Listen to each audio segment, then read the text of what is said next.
Hello, welcome to my video about knives. Okay, I want to show you the difference between this special edge on a Cutco knife and a straight edge on a conventional knife.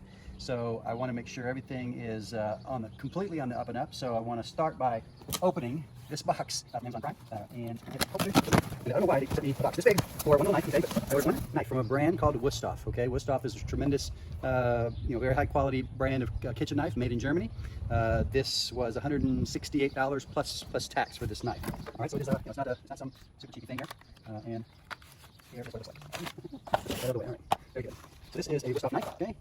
You'll see it has several other things that you look for in a good knife. It's got a full tang construction. It's got 3 rivets. It's going to be very sturdy. Has a nice balance to it. If this brand of knife, Cutco, did not exist, this would probably be the brand that I would have in my house. Okay, so I want to show you how sharp it is right out of the box. It's probably going to do an amazing job on this piece of rope. First of all, I will mention that this is just a basic piece of rope. I know that most people don't eat rope, and they probably rarely cut something that is as hard as a piece of rope. Right? It just shows the difference in the way that different types of knife blades cut. So we're not necessarily just looking for how well it cuts, but we're also looking at what kind of cut that it makes. Right? Straight edge knives are going to make very clean cuts. If this were to have a bunch of teeth on it, it would tear it and rip it and make a kind of a ripping kind of cut. All right, so this should be very sharp. Okay, you can see I can cut through that pretty fast. I'm putting a lot of pressure on there. Okay, right, but it cuts through there very quickly and super clean. All right, now I want to show you a Cutco knife. All right, and this particular one is called the Petite Carver, and it's about the same length. This is why I chose this knife. Okay, about the same length. Okay, actually the Cutco knife is maybe a little bit shorter. Okay, now you'll notice that it's got these teeth on it. Okay, now I just said teeth typically rip and tear. One thing that customers would say to me when I was a Cutco rep way back a long time ago in the late 1980s, I'd show them the knife, and I'd have some customers say, oh, I don't like serrated edge knives. And I would say, that's good, because I don't like them either. And they would look at me like, wait a minute, isn't that what you got as a serrated knife? And I would explain to them that this is not a serrated edge knife, right? There's a special unique design there, and I'll explain that after I do the cutting demonstration. So here we go, cutting this one, also super straight, clean cut. Okay, clean cut. Okay, it cuts clean. It doesn't rip and tear. Okay, makes it in one stroke. Now, what I want to do is I'm going to demonstrate how this edge holds, this kind of edge holds an edge a lot better than a straight edge. Okay, so the reason it is, I'm going to do some drawing for you. This edge is a unique design. Okay, like this. There's 3.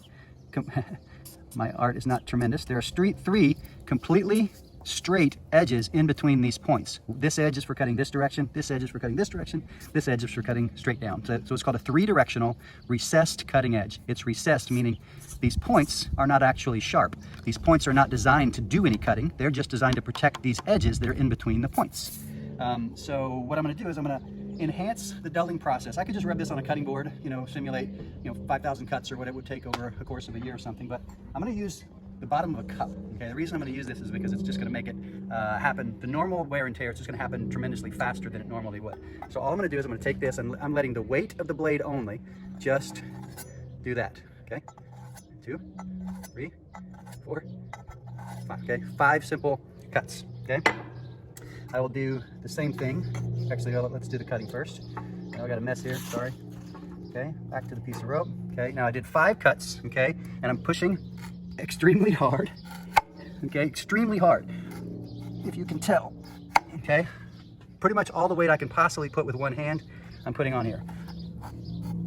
Okay, now that was the bottom of a cup, and I know you're not, shouldn't be doing that, but it's just showing the enhancement. Okay, now when I take the Cutco knife, right, and it's got the edge, so the edges, when I put it on here, it does not, the edges aren't actually hitting that. The edges are protected. See that? And I can do a lot more than just 5 cuts. I can do this for a long time. And what's going to happen is, if I take it on a piece of rope, the points were already dull in the first place. That's all that touched the cup or the cutting board or whatever it's going to cut.